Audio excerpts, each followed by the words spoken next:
السلام علیکم ناظرین۔ آج 4 فروری 2023 کو کراچی میں کلفٹن کے مقام پر ہوموسیکشوالٹی سے ریلیٹڈ ایک پروگرام منعقد کیا جا رہا ہے جو کہ انتہائی فحاشی اور غلاظت سے بھرپور ایک کام ہے۔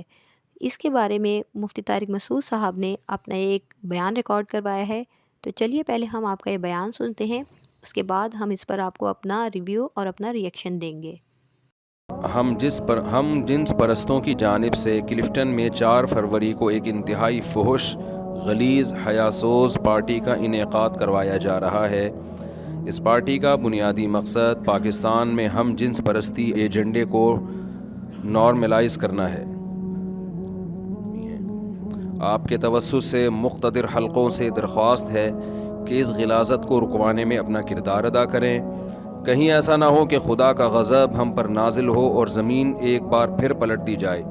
عوام کی اس میں کیا ذمہ داری بنتی ہے، اور کیا ایسے ایشوز پر بات کرنا اور سوال اٹھانا سیاسی جماعتوں کی ذمہ داری نہیں؟ ہمارا زیادہ بڑا مسئلہ مہنگائی، بھوک ہے یا فحاشی اور لادینیت؟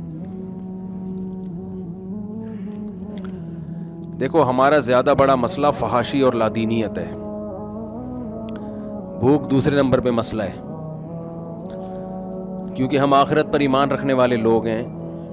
انبیاء زیادہ تر غریب اور مسکین ہی تھے، لیکن سب سے کامیاب تھے۔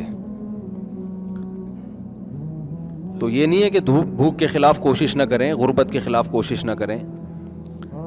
یہ جو ہومو سیکشولیٹی ہے، ایک ایجنڈے کے تحت دنیا میں اس کو عام کیا جا رہا ہے، اور خاص طور پر جو اسلامی کنٹریز ہیں نا، ان کا وہ بہت زیادہ ہدف ہیں۔ یہ بہت بڑی بے شرمی ہے، بہت بڑی بے غیرتی ہے۔ جو ہومو سیکشولیٹی میں مبتلا لوگ ہیں کہتے ہیں اس میں بے غیرتی کیا ہے، اس میں کیا ہے بھائی، ایک بندہ راضی وہ بھی راضی۔ بے غیرتی، بے شرمی ایسی چیز نہیں ہے جس کی کوئی سائنسدانوں نے کوئی ڈیفینیشن بیان کی ہو، یہ محسوس ہونے والی چیز ہے۔ جب آپ کے اندر حس ہی ختم ہو جائے، آپ بے غیرت بن جائیں، تو بے غیرتی کے علاوہ ہر چیز آپ کو محسوس ہوتی ہے۔ اتنا بدترین، اتنا غلیظ، اتنا گندا عمل کہ لوط علیہ السلام کی قوم جو یہ عمل کرتی تھی، اللہ نے اٹھا کے اس کو الٹا دے کے پٹخ دیا۔ وَتَذَرُونَ مَا خَلَقَ لَكُمْ رَبُّكُمْ، ان عورتوں سے نکاح کو چھوڑ دیتے ہو جو اللہ نے تمہارے لیے پیدا کی ہیں۔ یہ لوط علیہ السلام اپنی قوم کو سمجھاتے تھے۔ یہ وہ غلیظ، پلید اور گندا عمل ہے جو گدھے گھوڑے بھی نہیں کرتے، کتے بلی بھی نہیں کرتے۔ انسان کتوں سے، بلوں سے، گدھے گھوڑوں سے بھی بدتر ہو گیا ہے، اور یہ کام تہذیب یافتہ لوگ پروموٹ کر رہے ہیں جو اپنے آپ کو بڑا مہذب کہتے ہیں۔ قرآن میں ہے نا، اللہ تعالیٰ نے فرمایا ثم رددناہ اسفل سافلین، ہم نے انسان کو بہترین بنایا، لیکن جو بدعملی کرتا ہے نا، پھر وہ بہترین سے اشرف المخلوقات بنایا، جانوروں سے افضل۔ لیکن اللہ کہتے ہیں جب انسان بدعملی میں آتا ہے تو وہ جانوروں سے بدتر ہو جاتا ہے۔ تو جو لوگ بھی اس سوچ کو پروموٹ کر رہے ہیں اور اس طرح کے تقریبیں کر رہے ہیں، اللہ کی نظر میں، قرآن کی نظر میں وہ گدھے گھوڑوں، کتوں، بلوں سے بدتر ہیں۔ وہ آپ کی اور میری ذمہ داری ہے کہ ہم سوشل میڈیا پہ بھرپور احتجاج کریں اس کے خلاف، اور جتنے قانونی اداروں کا سہارا ہم لے سکتے ہیں، کمپلین کروا سکتے ہیں۔ ٹھیک ہے، ان کے حق میں بل پاس ہو گیا، لیکن وہ ہماری اسمبلیوں نے کیا نا، تو دباؤ بھی اسمبلیوں پہ ہم ہی ڈالیں گے۔ تو جتنے بھی قانونی ذرائع ہیں، ہماری یہ ذمہ داری بنتی ہے کہ بھرپور استعمال کریں اور اس چیز کو اپنی سوسائٹی میں پروموٹ نہیں ہونے دیں۔ میں سمجھا پا رہا ہوں اپنی بات؟ اس کا بہت غلیظ اور گندا نقصان ہوگا ہماری سوسائٹی کو۔ آپ ان کی شکلوں پہ دیکھو کیسی پھٹکار برس رہی ہوتی ہے۔ یہ جو تقریبات ہوتی ہے نا اس طرح کی، یا اس طرح کے لوگ آ رہے ہوتے ہیں، شکل سے پھٹکار، نہ مرد نہ عورت۔ دیکھو، ایک تو خواجہ سرا ہے جس کو اللہ نے بنا دیا، وہ تو اللہ کی طرف سے ایک آزمائش ہے۔ ان کے اسلام نے بھی حقوق دیے، سوسائٹی کو بھی چاہیے ان کا خیال کریں، اور اسلامی قانون کی جو کتابیں ہیں جن کو فقہ کی کتابیں کہا جاتا ہے، ان میں ان کے حقوق لکھے ہوئے ہیں۔ لیکن ان لوگوں کو ان سے ذرہ برابر بھی فائدہ نہیں ہے، بلکہ جتنے خواجہ سرا ہیں وہ بھی اس کے خلاف ہیں کہ یہ غلط ہے۔ تو اس لیے میری اور آپ کی ذمہ داری ہے من رأى منکم منکرا فلیغیرہ بیدی، حدیث میں آتا ہے جو کسی برائی کو دیکھے ہاتھ سے روکے، ہاتھ سے روکنے کی طاقت نہ ہو تو زبان سے اس کے خلاف احتجاج کرے. تو زبانیں تو ہماری کسی نے نہیں روکی ہے نا، اور کوئی روک بھی نہیں سکتا.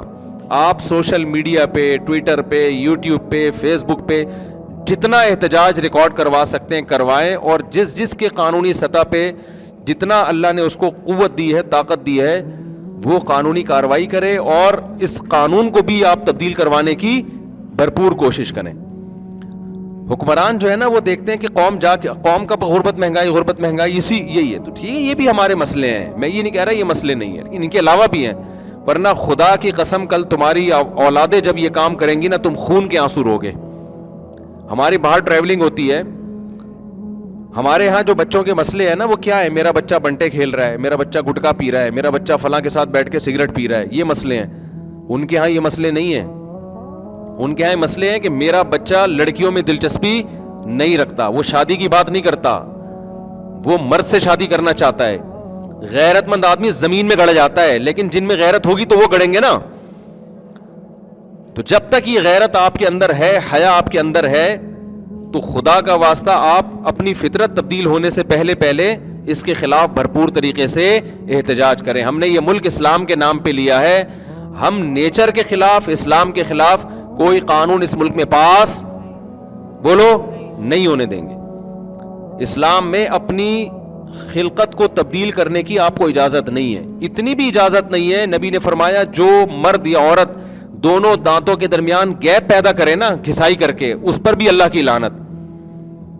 کسی کے دانت بہت زیادہ ہونٹوں سے باہر نکل گئے، وہ تو نیچرل حالت ہی نہیں ہے نا، اس کو آپریٹ کر کے ٹھیک کروایا جا سکتا ہے. لیکن حسن پیدا کرنے کے لیے اپنی نیچر کو چینج کر دینا، مرد عورت بن جائے، عورت مرد بن جائے. بڑھاپے میں سفید بالوں کو کالا کرنے کی اجازت نہیں ہے. آپ کلر لگا سکتے ہیں، براؤن یا ریڈ کوئی بھی لگا سکتے ہیں، بلیک کیوں نہیں کر سکتے؟ آپ نیچر کو چینج کر رہے ہیں. ایک پلاسٹک سرجری وہ ہوتی ہے کہ کوئی زخم ہو گیا آپ کو یا کہیں جل گئے اس کے لیے. ایک پلاسٹک سرجری کیا ہے؟ اپنا بڑھاپا چھپانے کے لیے.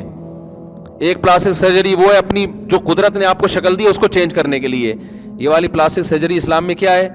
حرام ہے. قرآن میں صاف اللہ نے حکم دیا کہ شیطان نے یہ قسم اٹھائی کہ فلا یغیرن خلق اللہ، اے اللہ میں ان کو ایسا گمراہ کروں گا یہ تیری بنائی ہوئی فطرت کو چینج کریں گے. ہومو سیکشولیٹی اس کی بدترین مثال ہے. اس سے زیادہ انسان چینج نہیں ہو سکتا، اس سے زیادہ چینج نہیں، اس سے زیادہ فطرت کو مس نہیں کیا. یعنی وہ کام جو گدھا گھوڑا نہیں کرتا اس کی نیچر میں نہیں ہے، یہ جو بندر نہیں کرتے جو کام، اور وہ پڑھا لکھا انسان کر رہا ہے. تو خدا کا واسطہ یہ بیچارے ٹھرکی لوگ ہیں، وقت پہ شادیاں نہیں کرتے، بچپن میں کوئی غلط ان سے کو مل جاتا ہے، اس کے جذبات کا شکار ہو جاتے ہیں، توبہ کی توفیق نہیں ملتی، مذہب کو یہ لوگ ویسے ہی نہیں مانتے. تو یہ پھر سوسائٹی میں بیمار ہوتے ہیں لوگ. ایک بیماری ہوتی ہے نا، نشے کی عادت پڑ گئی، بیمار ہو گیا.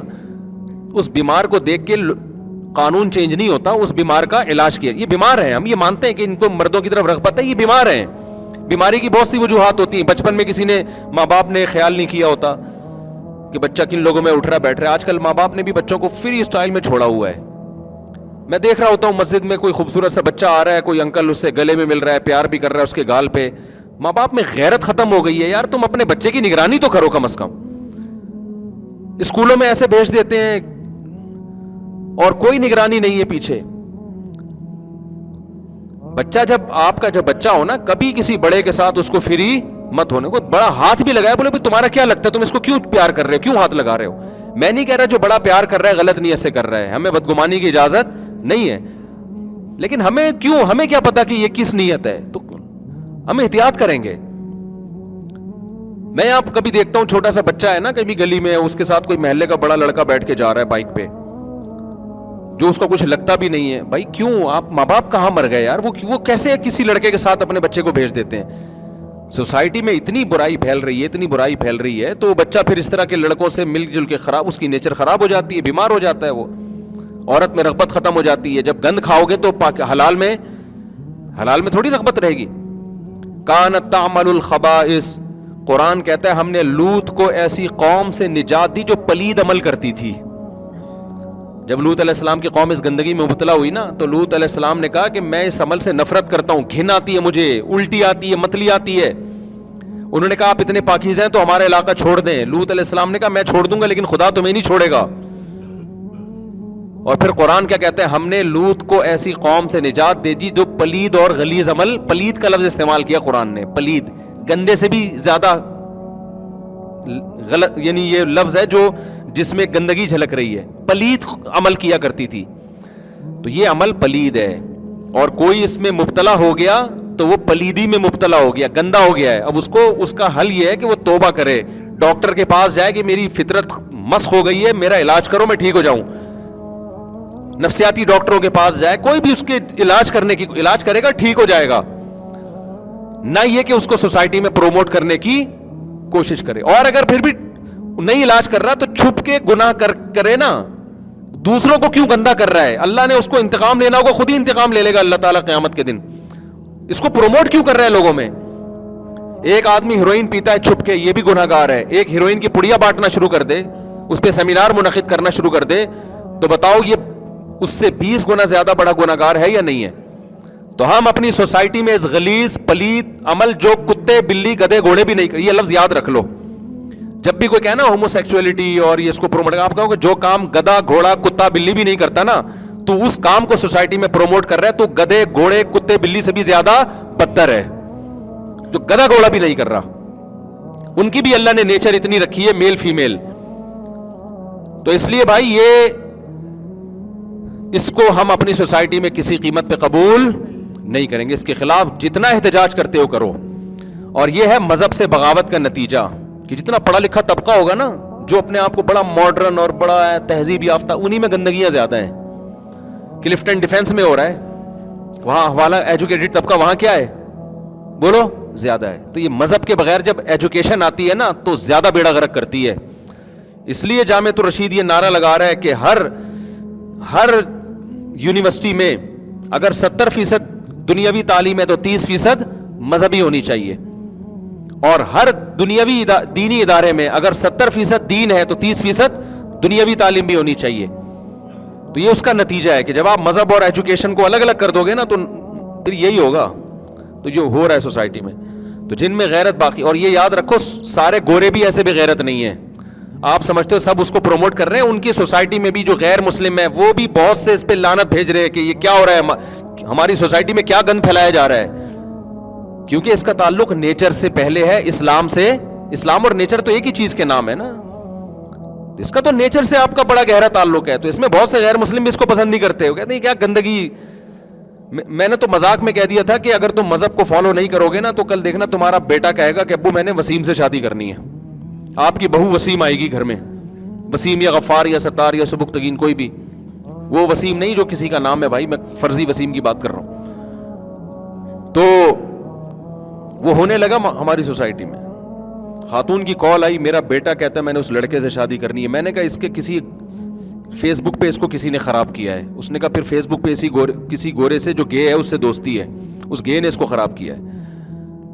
تو فیس بک پہ نگرانی کرو میرے بھائی. ہماری سوسائٹی بہت خوبصورت سوسائٹی ہے. لڑکا بالغ ہوتا ہے, لڑکی بالغ ہوتی ہے, باپ اپنی بیٹی کو اپنی چھاؤں میں عزت کے ساتھ گھر سے رخصت کرتا ہے. اس کے جذبات کی بھی تسکین ہوتی ہے بند کمرے میں, اندرون خانہ.